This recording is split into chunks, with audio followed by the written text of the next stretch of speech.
Audible Studios presents The International Living Guide to Retiring Overseas on a Budget.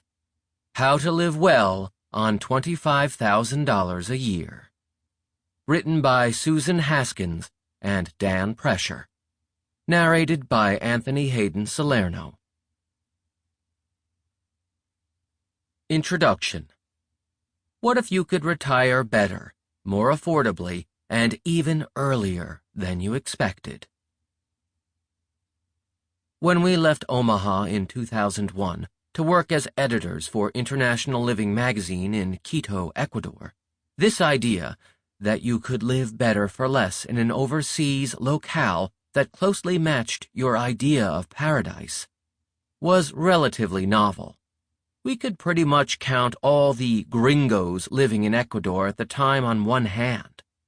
2 or 3 in Cuenca, a handful in Vilcabamba, another handful in Otavalo. Most of the expats in Ecuador lived in Quito and were associated with the petroleum industry. Only a few were baby boomer retirees. But over the years, we've met more and more people who've done what we have.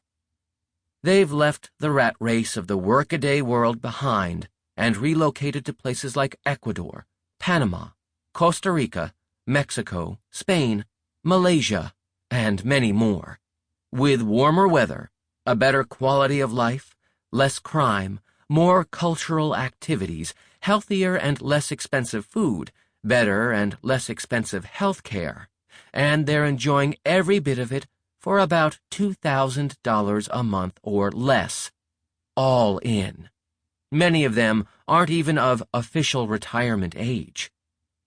Ron and Teresa Moore, for example, have been retired in Ecuador since 2009, long enough for Ron's ponytail to grow all the way down his back.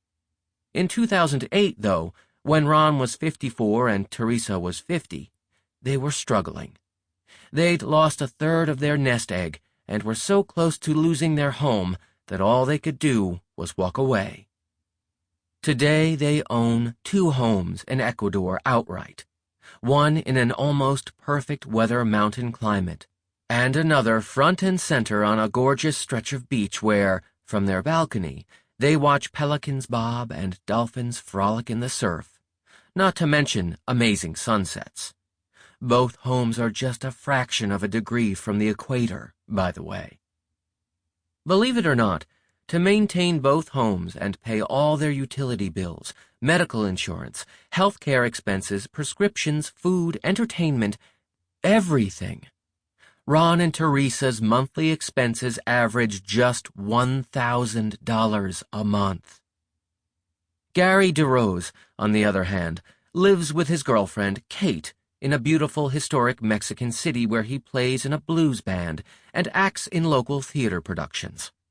He takes in symphony concerts and goes to gallery openings, and, being a gourmet cook, he loves the fresh produce available in the local markets. Like Ron and Teresa, Gary owns his home outright. It has a swimming pool and a pretty, walled courtyard with a fountain. He's only about 45 minutes from the beach, and the weather allows him to swim there or in his pool year-round. By moving overseas, Gary, too, was able to retire at a younger than normal age, at just 53. Of course it helps that, as he reports, Gary and Kate's expenses average about $3,000 a month. In another Pacific Coast beach community in Panama with year-round perfect weather, Ellen Cook and her husband, John, enjoy a golf course, an equestrian center, loads of great restaurants, 3 shopping centers with several upscale 24-hour supermarkets, and a modern medical clinic. But the best thing, says Ellen, is the low price tag of it all. A cancer survivor, she pays $1 to see an oncologist for regular checkups at a public hospital. She paid just $1.50 at such a hospital for physical therapy treatments she needed for a knee injury.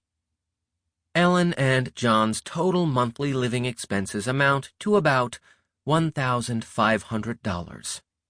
They don't have rental costs since they own their home, Sample complete. Ready to continue?